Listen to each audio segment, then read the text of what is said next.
Good morning and welcome to Women Lead TV, brought to you by Connected Women of Influence. I'm your host, Kimberly Centera, of the series Workplace Transformation Begins With Us, where we focus on shared purpose, mindset shift, and collaboration to reshape the workplace of tomorrow. And we are so excited to welcome our special guest today, Delinda Forsyth. Welcome, Delinda. Thank you so much. It's wonderful to be here, Kimberly. And thank you to you and the Connected Women of Influence for hosting this series that brings so many women's voices to the forefront. Oh, thank you. Thank you. And I know voices, women's voices, all those things are important to you. And there's so many things we could talk about with all of your wonderful contributions and awards. You are the author of the best-selling book, Inspiring Generational Leadership, which I'm so excited to talk about today, Your Guide to Design a Conscious Culture. And you've been the recipient of the 2023 San Diego Business Journal Business Women of the Year Lifetime Achievement Award. Amazing. And you've also been one of the top most influential in the top 500 most influential for San Diego and a San Diego icon for the Business Journal. So I'm so excited. Let's talk today first for our viewers. Where can they find you and where can they get a copy of your book? My book, it's an Amazon bestseller. It was released in 2021, and you can find it on Amazon or wherever you buy your books. It's very easy to find. And I also offer a free book excerpt of chapter 1. Not everybody has time to read an entire book. And I think that chapter 1 is incredibly valuable. So I always say, go to my website, delindaforsyth.com, download chapter 1, and you're going to get a whole lot of great content in that one chapter. And if it inspires you, buy the entire book, because there's a lot of information. Each chapter is very unique, but chapter 1 really captures the leadership strategies that we engaged at Innovative Commercial Environments, or ICE. It's an office and hospitality furniture dealership located here in San Diego. And those leadership strategies were co-developed with younger generations. And we created this culture of mentorship, very intuitively. We didn't know what we were doing, but through working together with the mostly women, younger women at ICE, we crafted and designed a culture really that was very friendly to all generations, but especially younger generations. And it made us a very resilient company. We were on the Inc. 5000 fastest growing companies in America 7 times from 2014 to 2020, even during COVID, when nobody was going to the office or buying office furniture. We were still on the Inc. 5000, very resilient company. And it's really because of the leadership strategies that we co-created together. Leadership strategies and environments are so important to me, right? It's part of what embodies our culture. So you and I are definitely aligned there. What do you think it was that was unique about this company that you founded? Because I think you and I were talking earlier about how leadership has to be intentional about creating these environments. So what was it about that environment and maybe some intentionality that you had around creating this culture where people could thrive and voices could be heard? Well, it started with why I started my company in 2006. I was a single mom. My son had just been accepted into Georgetown University, and he had extensive higher education aspirations, and it had already been very expensive as a single mom living in San Diego to help him achieve the aspirations that he had to that date. And I knew it was going to be even more. And he went on to get 2 masters, attended Cambridge for his PhD, had a Fulbright, and that was a lot of out-of-pocket money. So I was like, how am I going to help him achieve his goals in life. So ICE was always very other focused and always focused on the next generation coming up behind us. So that's how I started the company and why I started the company. And I think I know we talk about intentionality, but for me, it was very organic. The way we incorporated these voices of younger people at ICE. And they had ideas that I didn't necessarily understand or agree with, like work from home. We implemented that policy in 2015. None of my competitors were working from home, but they really wanted that policy. They wanted flex hours. They wanted more transparency when it came to our financials and the leadership decisions that we were making. And I believed in diversity before maybe that word was being really used a lot. And I liked those diverse voices, the diversity in our ages, the diversity of industry experience, because I tended to hire initially a lot of women that didn't have industry experience. So they brought this very fresh perspective to the industry. I had 20 years experience before I started ICE. So that we just organically developed these. And when I was thinking about retirement and thinking about next steps and succession planning, I had an employee that had started at ICE in 2008. So we started the company in 2006. She joined the firm 2008 as a full-time college university student and a full-time employee. Her name's Elise. And thinking it was just going to be a college job, and it kept evolving, and she stayed on, promoted to president. And it was really, that's kind of how our culture, again, organically evolved. And then she purchased the company in 2022. And the legacy that we created together continues on. And I think I think it's 75 million boomers are expected to retire by 2030. Understanding those voices, those younger values of the younger generation, I think is very important. And again, we just did it intuitively. And then as I'm getting ready to sell the company to Elise, decided to understand why were we so successful. And that's when I started studying conscious capitalism. And you said earlier that you were really interested in conscious leadership because that's what you engage at TerraPro. I mean, you're very much a conscious leader, and you're doing these things probably the same as me, very intuitively. Perhaps it's more of a female perspective, but it doesn't have to be.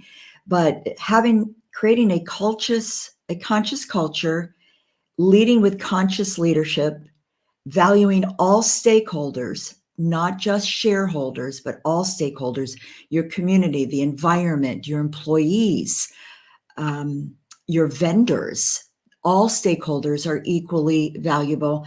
And then probably what I think is the most important value of conscious capitalism, the fourth tenet, which is having a higher purpose above just profit. And of course, we know you have to be profitable as a company to be sustainable, but you don't exist just to make money. ICE didn't exist to make money. It existed to help this next generation. And I think that again was just something that was intuitive. And we eventually crafted a higher purpose statement, which was creating space to transcend the ordinary. So we created physical spaces that transcended the ordinary, but we also created emotionally safe places that transcended the ordinary. Oh, I love that, how you created space. Because I think there's an intentionality there, and and I love how you're talking about, evolution. And I appreciate too that it can be organic. I think there's also a certain culture, a certain place, like creating safe spaces. I just talked about that, about how important that is. And so these were all things that, as a leader, you set yourself up that you were open to. And I remember a period of time before COVID where we went through the same exercise. We did our own trial of working from home and having people work from home. And unlike you, I was not open to it. I said, I don't think it's ever going to happen, but let's do the trial. Fine. Little did I know what was coming, and that there would come today where we're really 100% virtual, and we have been for a while. And so how do you manage that? How do you manage sometimes as a leader, maybe there's that initial resistance, and then recognizing, and you use the word evolve, recognizing, okay, wait a minute, I've got to take a step back. We need to evolve. We know that the workplace is going to change. So was there ever a point where you felt that resistance, just even as a person or as a leader? And then how did you get yourself through that to be able to say, okay, this is a change that needs to happen, and it's good, and it will benefit the company? Well, yes. Initially, when Elise and some of the other employees came to us and said, "Hey, we want this work from home policy," and we thought that is the craziest thing. That's never going to work. It was a bad idea, but we mulled it over and we talked about it. And I think that for me, it has always been, I only know what I know, and I think I know everything, but nobody knows everything. We only know what we've been exposed to. And I never worked for anybody that had this kind of leadership attitude that I had adopted. And I did not do it gracefully or easily or anything like that, Kimberly.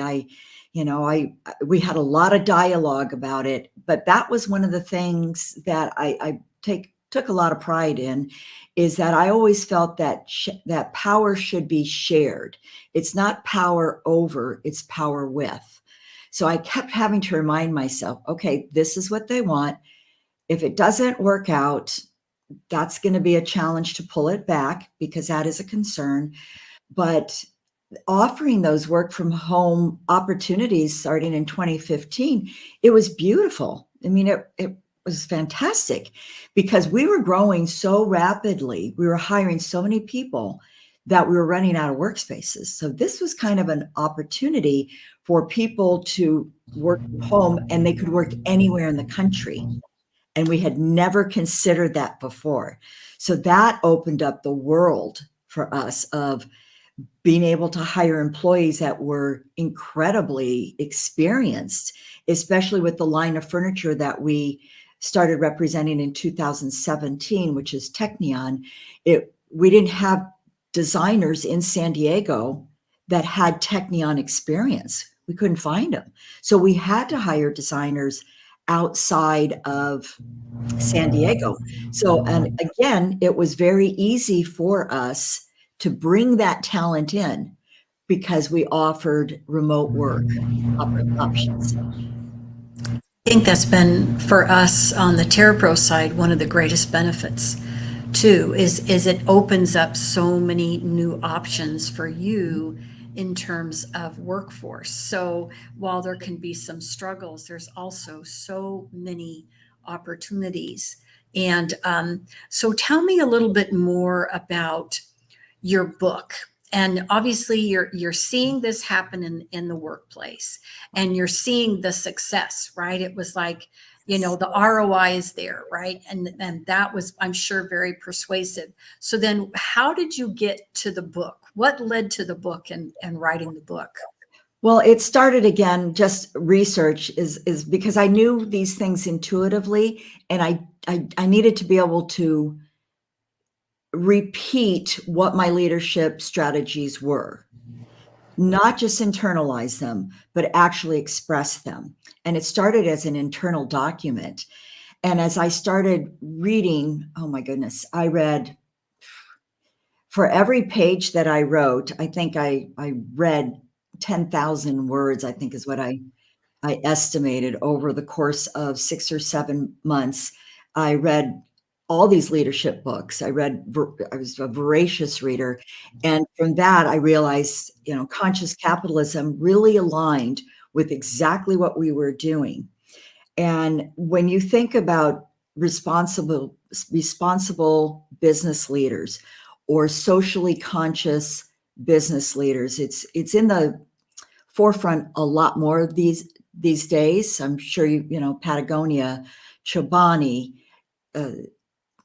oh gosh, there's thousands and thousands of socially responsible corporations, B corporations, that are leading with these principles. So as I started reading that, I thought, I need to leave this for the next generation of ICE owners, which I was hoping would be Elise, and it turned out to be Elise. And also for future generations of ICE employees to understand what we stood for and were those policies and strategies still in place. So I started writing it as an internal document, and it evolved into a book. And from there, I started to be asked to speak all over the country at conscious capitalism chapters and in San Diego. And it's been great to get that word out, because what I learned intuitively, you can read in my book and it'll save you, 10, 15 years of trying to figure it out. So that's one of the advantages of leadership books.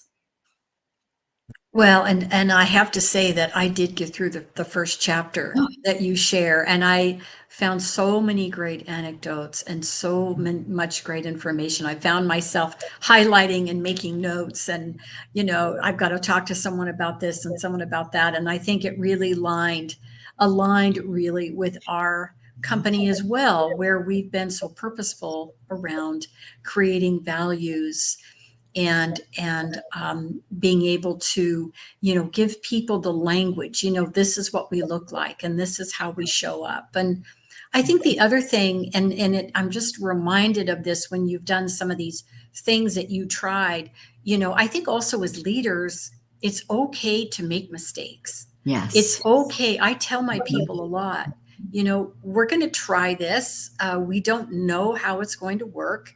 And so, but let's try it. And then we'll look at the data, we'll look at the results, we'll ask ourselves, was it, does it work for us? What worked? What didn't work? What pieces do we want to keep?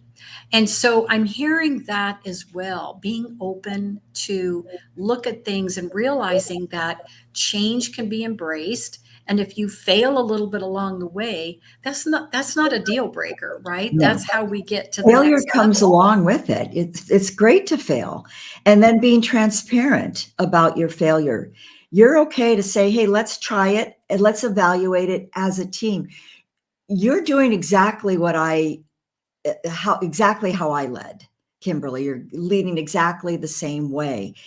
As a team, you're crafting your strategies together and you're analyzing them and you're making it safe to fail. You're saying, if it fails, it fails. We'll try something different. And that makes it safe for them to fail. And that's when you get real innovation, is when you create a safe workplace, which is exactly what you're doing. So I'm glad you had a chance to read it. If nothing else, it's just going to reinforce what you're doing, because you are a conscious leader.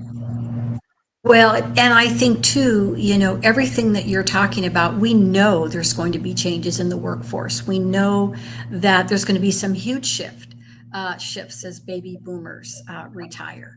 And so, anyway, well, this has been so wonderful. And that is our show for today. We could just keep going, right? There's so many great things we could talk about. That's our show today. And thank you, Delinda Forsyth, for being our fabulous and an inspirational guest. We love it. And thank you to all of our viewers that joined us live. It's been my pleasure to be your host today.